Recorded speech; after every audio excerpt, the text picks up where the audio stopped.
then what happens is, as an adult, when somebody turns 18, they come out and they have this hole in their soul. They feel like a half of a person, and what they want is to find their one true soulmate and to get that other half.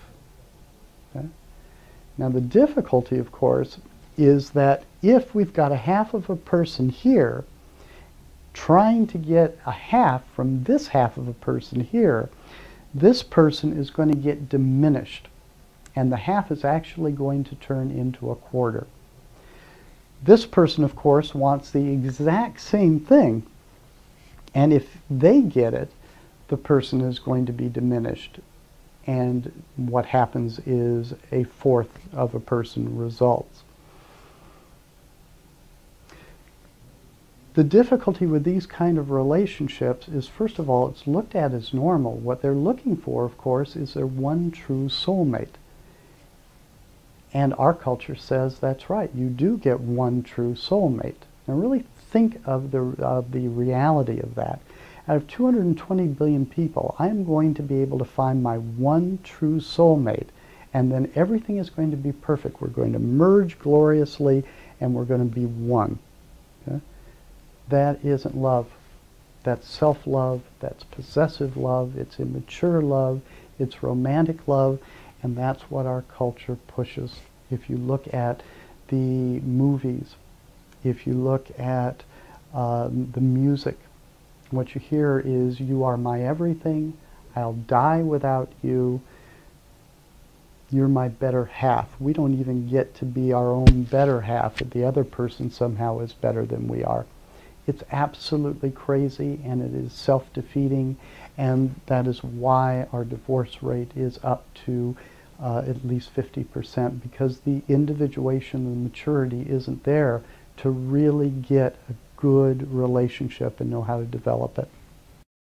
So back to our two people who have come together and have merged gloriously and for the first time in their lives feel whole. What they're asking for, of course, is for a full, independent woman of the new millennium to feel strong and to be a partner. But at the same time, what the guy wants is, when they feel sick, they want mommy to rub his forehead. Okay? And what the woman is going to want is a strong, independent male to share her life with, but she'd also like to be taken care of too. And the difficulty is that once that tends to blur, so that you are asking for a full independent lover and partner, and asking to be parented, to have those old childhood needs that didn't get met finally met, you're creating incest. And eventually you feel it on a very, very vague level.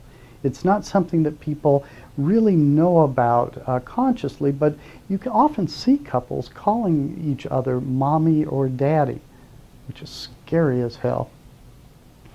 And what happens is, they get together, well, somebody is going to blink, and usually, but not always, because these are mirror opposites, they're essentially the same thing, still fear of intimacy, but usually somebody is going to distance.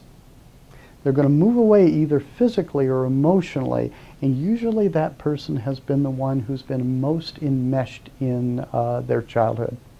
They've been too smothered, and they essentially look at either inappropriate attempts to get close or appropriate attempts to get close as enmeshment, and they gradually move away.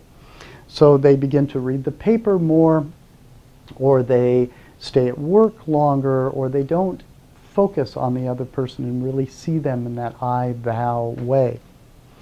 And what happens for the pursuer is that they tend to go right back into abandonment feelings. And that means that in some ways, for greater or lesser, they go back to exactly 1.5 years old. And they re-experience that abandonment again, as if a minute is an hour.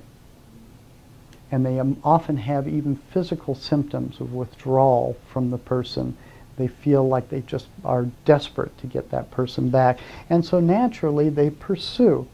And the minute they pursue, our distancer is going to feel enmeshed again, and they're going to back up.